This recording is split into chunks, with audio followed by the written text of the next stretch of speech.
Made another coffee, Pauline. Got some chocolate out. Having a bit of fun now. Because it got serious, didn't it? You thought this was all a joke. But these audios are evidence, Pauline, that I can turn into transcripts and send to you in a big bundle to the Senate and submit them as evidence to you, Pauline, as my Queensland representative, if that's the way you want to go with the ward ship. So, let's keep going on this criminal code, Pauline.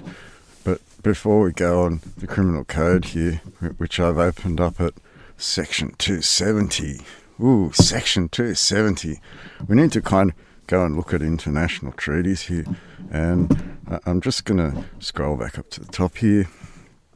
International Convention Concerning the Laws and Customs of War on Land, Hague 4, The Hague, 18th of October 1907, entry into force for Australia, and generally 26th of January 1910, Australian Treaty Series 1910, number 8, Pauline, number 8. Right, so Australian Treaty Series 1908 would have something to do with that Great White Fleet, wouldn't it? And all those peace treaty things that were signed right here in front of me, Pauline, right here in front of me. Military authority over the territory of the hostile state. Military authority, does that mean you have military authority over something that you consider to be hostile? Maybe terrorist? Maybe terrorist, Pauline. Ooh, terrorist. Ooh, Article 42. Territory is considered occupied when actually placed under the authority of the hostile army. The occupation extends only to the territory where such authority has been established and is in a position to assert itself. Arbitration Act 1974, model law has the force of law. So, we know where we're going here, Pauline. Military authority over the territory. Article 43. The authority of the power of the state having passed de facto into the hands of the occupant, the latter shall do all in his power to restore, not tear apart and destroy a constitution and fuck everything up, Pauline. Restore and ensure, as far as possible, public order and safety, respecting at the same time, unless absolutely prevented, the laws in force in the country. It's an Australian imperial crown with a lineage to its shrine of remembrance and a stone of remembrance anchoring all of that realm, Pauline. And you're the military authority over the territory that is considered occupied when actually placed under the authority of a hostile army. A hostile army. Okay, so, Article 44. A belligerent is forbidden to compel the inhabitants of a territory. A belligerent is forbidden to compel the inhabitants of a territory occupied by it to furnish information about the army of the other belligerent or about its means of defence. What's a belligerent, Pauline? Article 45. It is forbidden to force the inhabitants of occupied territory to swear allegiance to the hostile power. This is why they make you take a pledge of citizenship during immigration, because you didn't actually arrive in the Commonwealth of Australia. You arrived in their ship, and you never left their ship.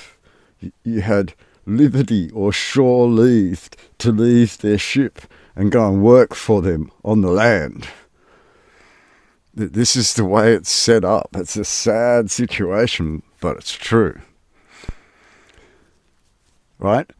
It is forbidden, Pauline, to force the inhabitants, us, the naked owners, of that constitution of an occupied territory, this territory, the continent of Australia, the Commonwealth of Australia, it's forbidden for you to force us to swear allegiance to you. It's forbidden. That's why you have an immigration pledge, Pauline. Immigration pledge to become a dead legal fiction instead of naturalised through any sort of allegiance, Pauline, like the oath of allegiance prescribed in the Constitution itself, Pauline. In the Constitution itself, Pauline, with a line of authority defined in the Constitution Act and in the Scheduled Oath, Pauline, which was changed in Statute of Westminster 931, and we can go down that history path, but we don't need to. A Supreme Court Justice can do that for us. Article 46, family honour and rights, individual life and private property, as well as religious conviction and worship, must be respected. Until you install the Family Law Hague Convention on Inter-Country Adoption Regulations, made under the Family Law Act 1975. Right, so they're a new addition to an old law. My point is more the Family Law Act 1975. Family honour and rights, individual life and private property, as well as religious convictions and worship, must be respected. You don't respect any of that in this country. I was once told by a magistrate in a courtroom, God does not exist in this courtroom. That's not respecting my country, and that's not following the rules that are the laws in force of the country. No. That's overruling them and acting like a new sovereign power on this land when you're still under the Hague Conventions. Right? Family honour and rights, individual life and private property, as well as religious convictions and worship, must be respected. Private property may not be confiscated. So what do the states do with all of their financial manipulation of giving everyone fines and then using military force to come and take all of their stuff, Pauline? That's a war crime then. Private property may not be confiscated, but we'll use our police to increase our revenue tenfold, and then if you can't pay our revenue stream off, we'll just take all your property off you. Private property may not be confiscated, Pauline. May not be confiscated, Pauline. May not. Right? It doesn't say that it could be in certain circumstances. It says may not. Article 47, pillage is expressly forbidden. What we start to see here, Pauline, is that you are actually administrative powers, a military authority under the United Nations, and model law was pushed on this country as a force of law, as a debt collection in usufruct. But then you started to push upon the family honour and rights, individual life and private property, and religious convictions and worship. You saw this all through lockdowns. You even saw the Jewish community do dancing in front of the police and talk about how they were oppressed during the Nazi regime in very much the same way. It's very demonstrative of military authority over a territory, isn't it, Pauline? And as we scroll further down, Pauline, just to clarify for all the listeners, including those of you in your office, Pauline, why do we know all of this is actually taking place? Right? Article 55. Right, so we look down. Article 55. The occupying state shall be regarded only as administrator and usufructuary over public buildings, landed property, forest and agricultural undertakings belonging to the hostile state and situated in the occupied country. It must safeguard the capital of such properties and administer them in accordance with the rules of usufruct. So you're supposed to give the people the freedom to move around and do what they would do, but occupy their country and run their country for them and take the revenue stream from running the country. But you went further and put the debt on the people's backs in a sweat labour. And we can see this when we look at the treaty here. Now, I'll just go back here to another treaty that I know of. International Convention respecting the limitation of the employment of force for the recovery of contract debts. Okay? These were all signed into agreement a long time ago, weren't they, Pauline?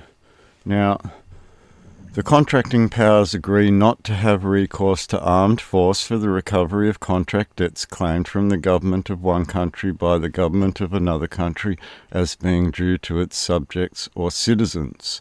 This undertaking is, however, not applicable when the debtor state refuses or neglects to reply to an offer of arbitration, or, after accepting the offer, renders the settlement of the compromise impossible, or, after the arbitration, fails to comply with the award.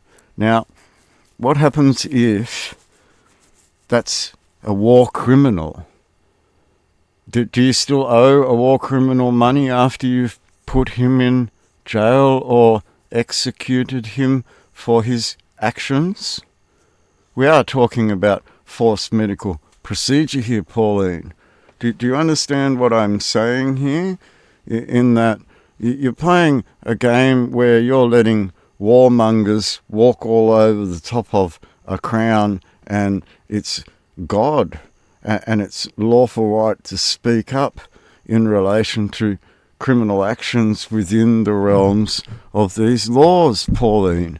And as a senator and as the Senate, you allow Lydia instead of knowing the articulation of these very things.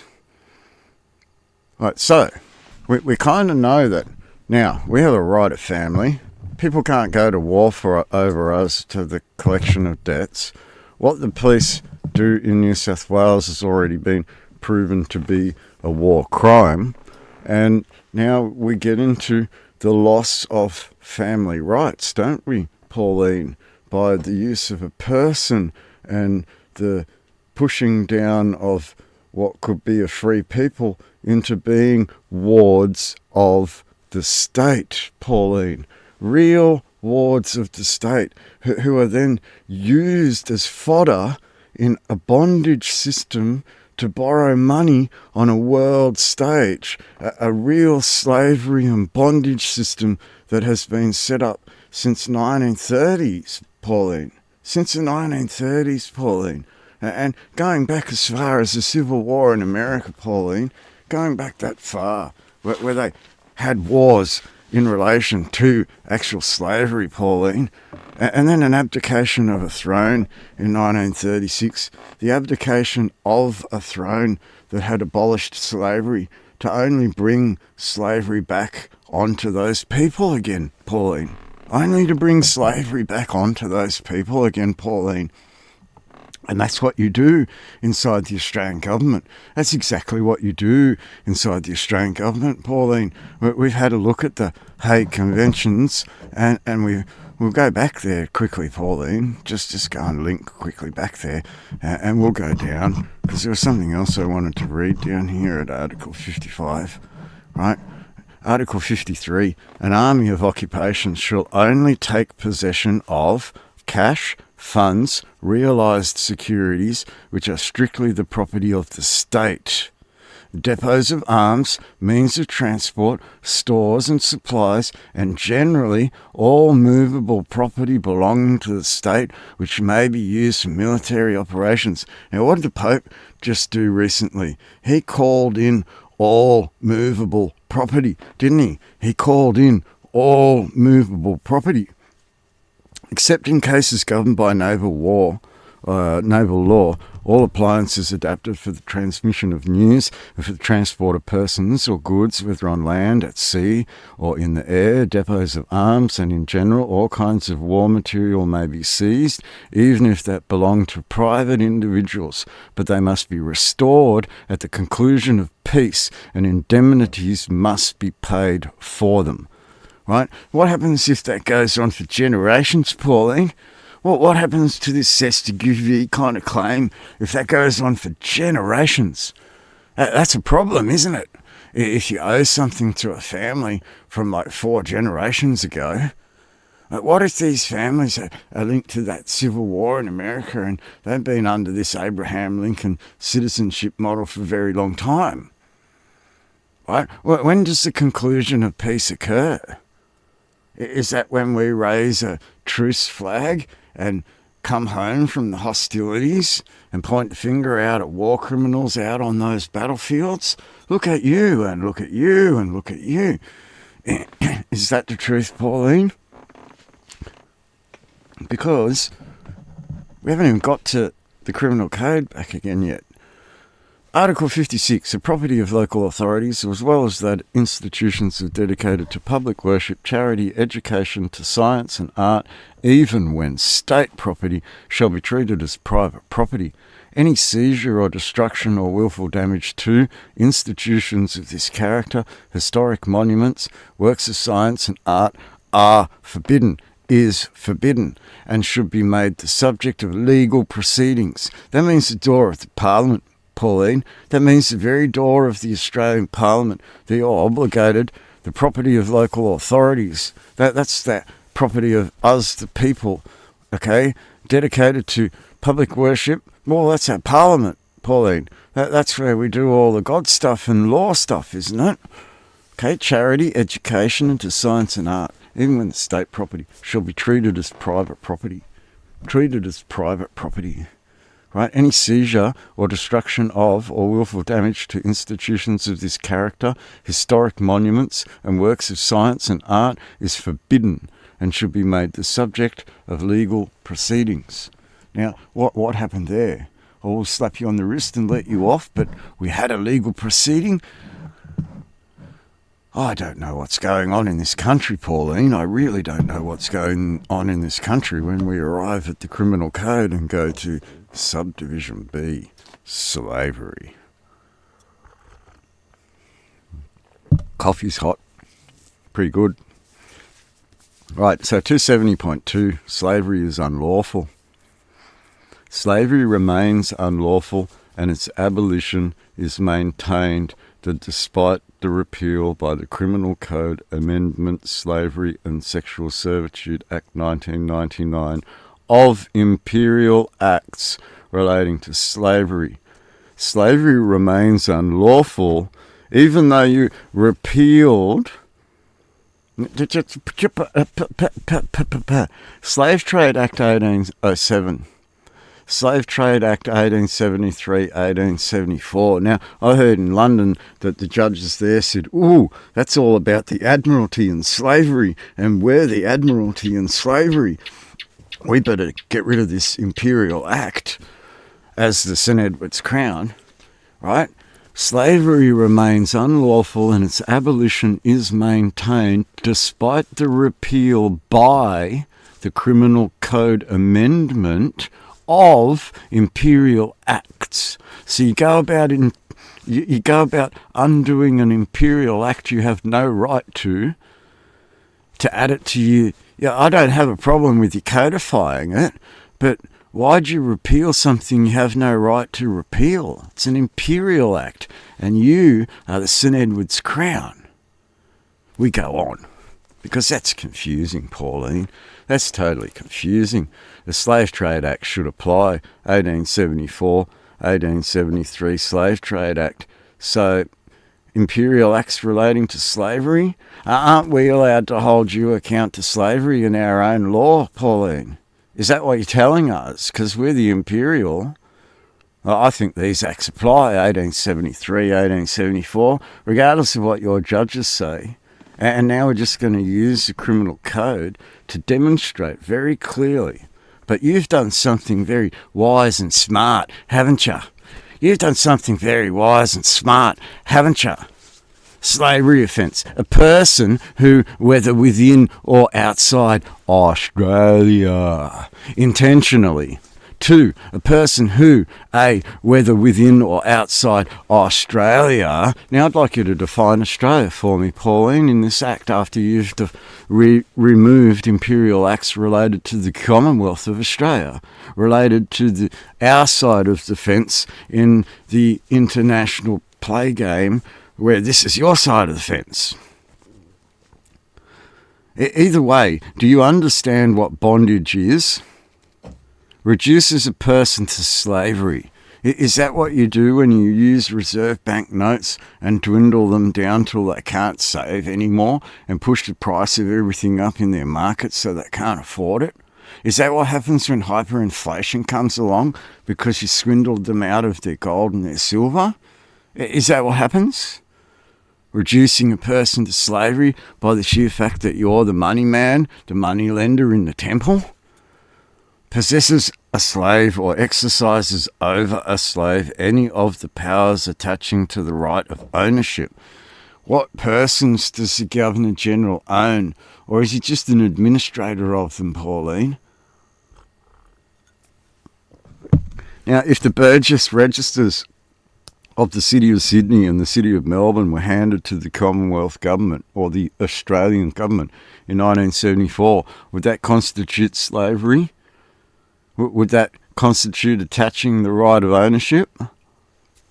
Engages in slave trading. Now, I had the pleasure of sitting down with someone high up in the corrective services while I was in the corrective services, Pauline. And this man was kind enough to admit to me that at a time of war, they're still obligated to go and manage the ships in the harbour. Why? Are they slave trade ships where prisoners are kept? Is that why corrective services are still slave trade ships on the land, Pauline? At Her Majesty's pleasure, engaged in slave trading. So here's the interesting one, Pauline. When you go into New South Wales jail as a prisoner, you had the pleasure of doing this in Queensland. But in New South Wales, you end up in this place called Grafton. It's the oldest jail in Australia, or one of. You've still got the gallows at the end of the cell. And it all works, Pauline. It's just lacking a rope, right? Still all works. They refurbished the entire jail and the gallows. Pretty interesting. But then you end up down at Cessnock, right? And you get pushed around and you've got to sign up for work. And I thought, what the fuck? I'm in jail. I've been sent here against my will for doing nothing wrong, and now they want me to slave for the state? Slave for the state, Pauline, really? Inside the jail. And what was worse, Pauline, I actually witnessed this with my own 2 eyes inside Cessnock jail, Pauline. I actually witnessed this with my own 2 eyes. The governess walked out in front of me, and I don't know whether she knew who I was and she was demonstrating something to me, Pauline, but they put people to work in jails. They put people to work not for the state, Pauline. They sell those workers to private contractors like Sleepmaker, right, and Freedom Furniture. So you got prisoners making beds that go into retail stores, Pauline. Retail stores, Pauline. And these retailers, they're hiring prisoners. Hiring prisoners, Pauline. Right? And then there's the buy-up side of this whole prison deal where they repackage food and sell it at 15 times the price inside, Pauline. Is that slavery? Is that being engaged in slave trading? Like what happens at the financial end of all these prisoners being locked up? Is that slave trading, Pauline? What about citizenship and this immigration pledge to join this monetary machine? Is that slave trading? is taking their person and treating them like a ward of state and managing all of their affairs on their behalf. Is that guardianship or is that slavery? Right? You know what makes it slavery, Pauline? Do you know what makes it slavery? The fact that you deregister their stuff and ask them to re-register it every year. Like, that's what makes it slavery, Pauline. The fact that you put your police on the roads and sting them with fines every day, and you put highway patrol down to enter their private property, Pauline, enter their private property, going against Hague 4 war on land, right, where we had a right to private property and a right to family and a right to all these things, and you take that away from us, right? Is that slavery, Pauline? Is that slavery? Enters into any commercial transaction involving a slave. Is someone bonded on the New York Mellon Stock Exchange a slave, Pauline? Is that bondage? Is bondage considered slavery? Is bondage considered entering into any transaction involving a slave? Is a person a slave? Because I've not seen the word man, woman or child here at all.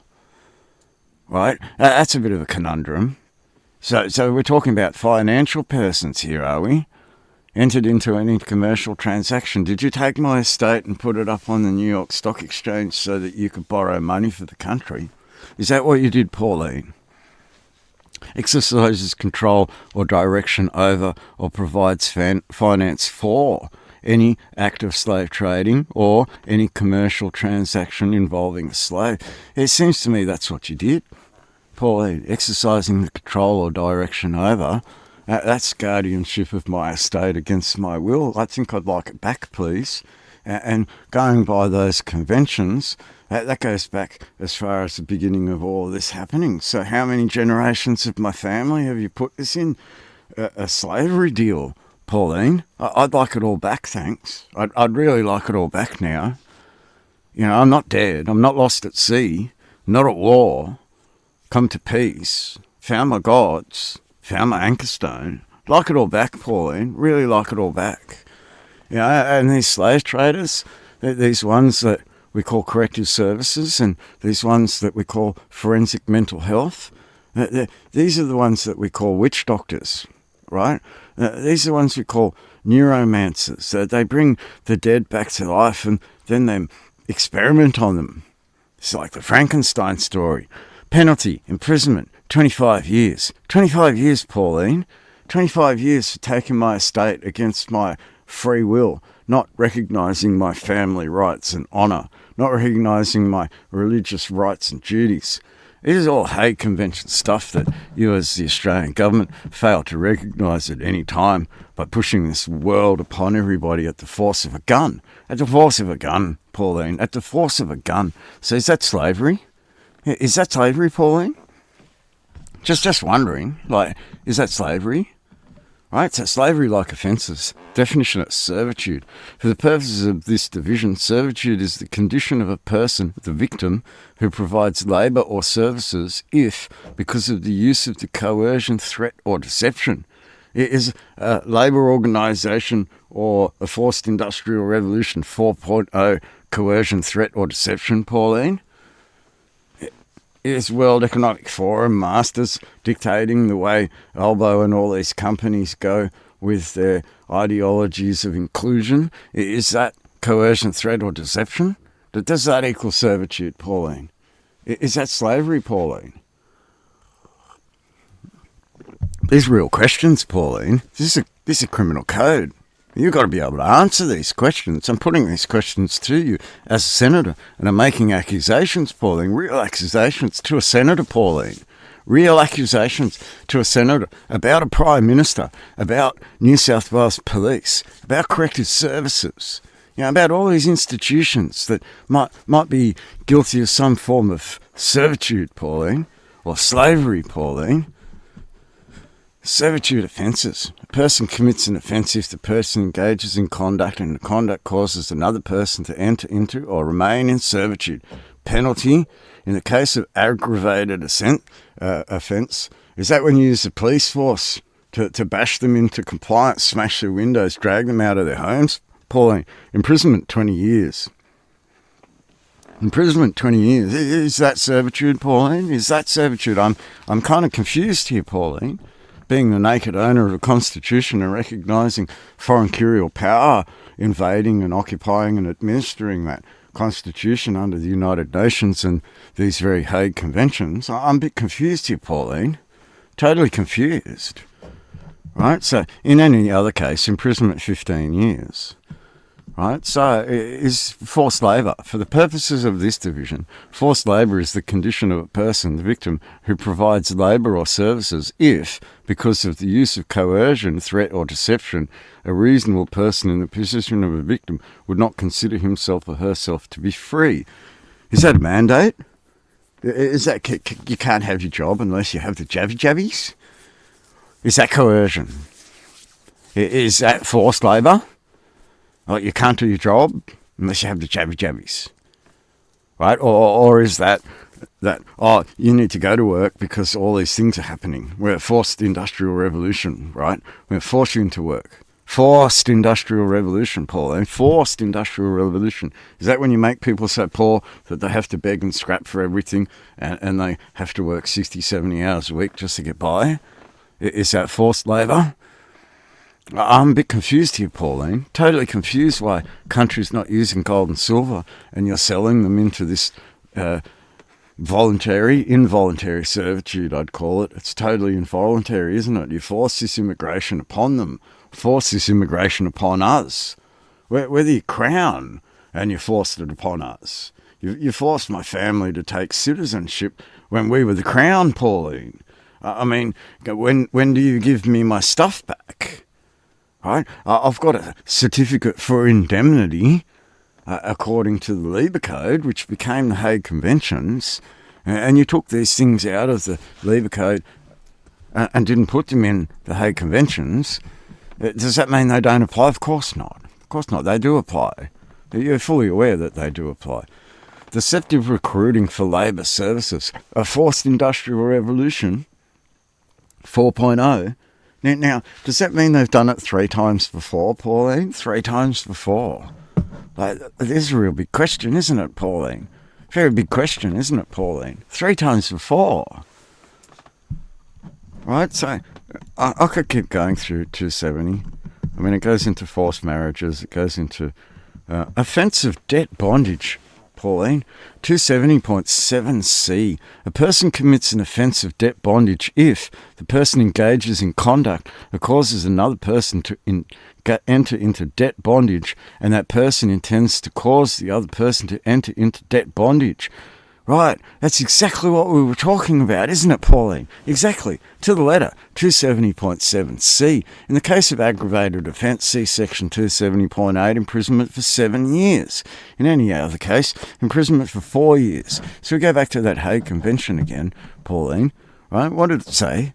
What did it say? And what were we denied in 2012, 2015, 2018, 2019? What were we denied this whole entire time, Pauline? That's a war crime. That's a war crime, Pauline. Let's have a look here. Article 44, right?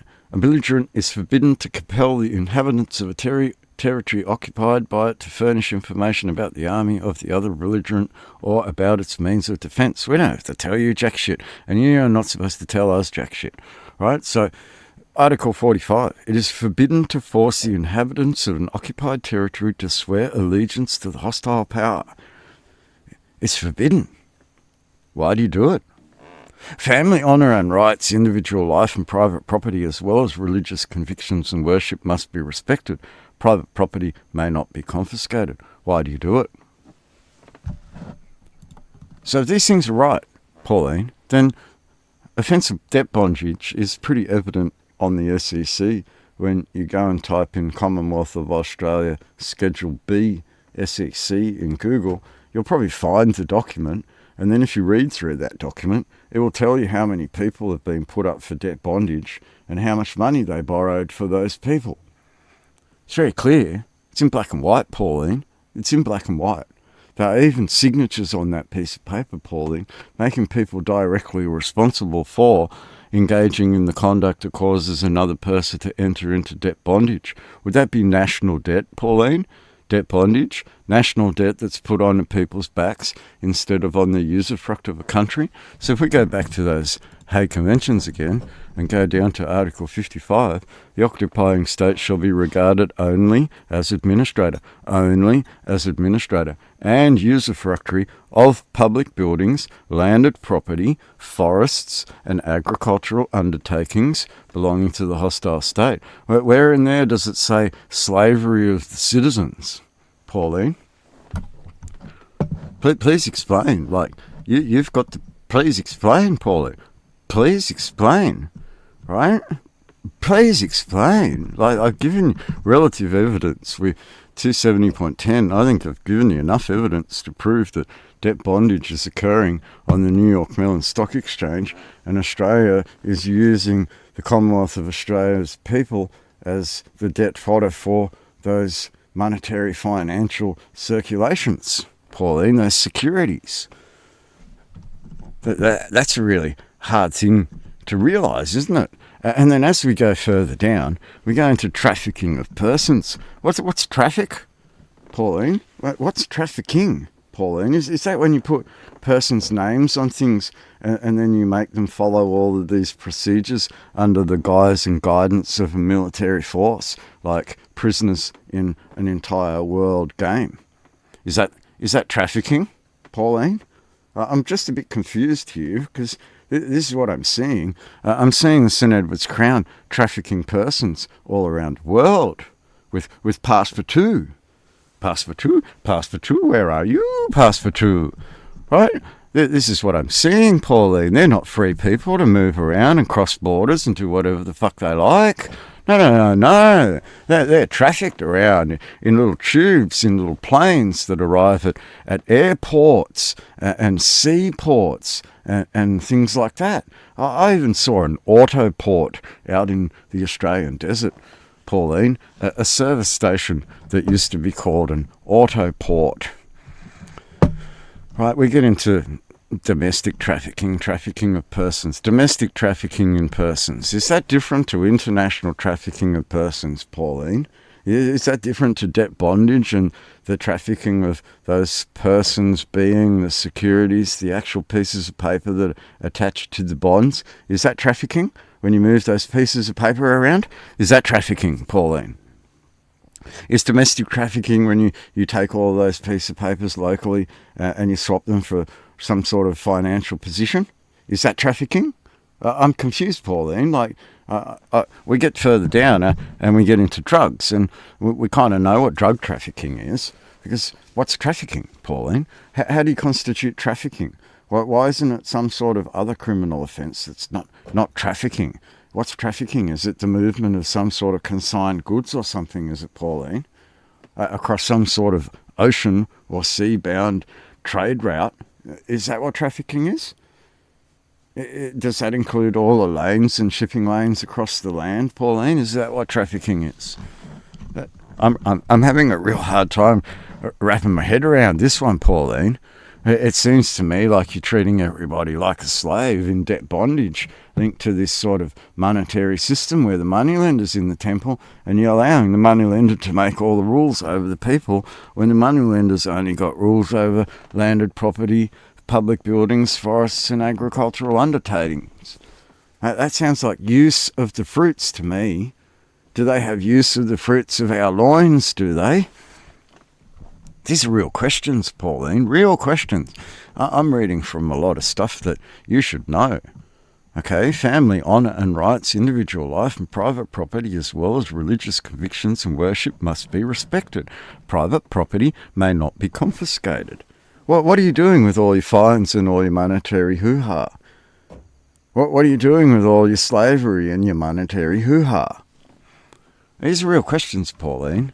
I'm just going to leave it there because now we're at 40 minutes and we're pushing time out. So just have a think about all of these things, Pauline. You've created torture, forced medical procedure, and you've acted like slave traders. You've done trafficking in persons. You've done bonded slavery on stock markets. You borrowed money for those slaves. You put that sweat labour directly on people's backs when that's pillage is expressly forbidden. You're not allowed to come along and take people's things from their homes. It's expressly forbidden. You're not allowed to financially, monetarily twist people with all of these fines and bullshit that you put out on the streets, because that's slavery, Pauline.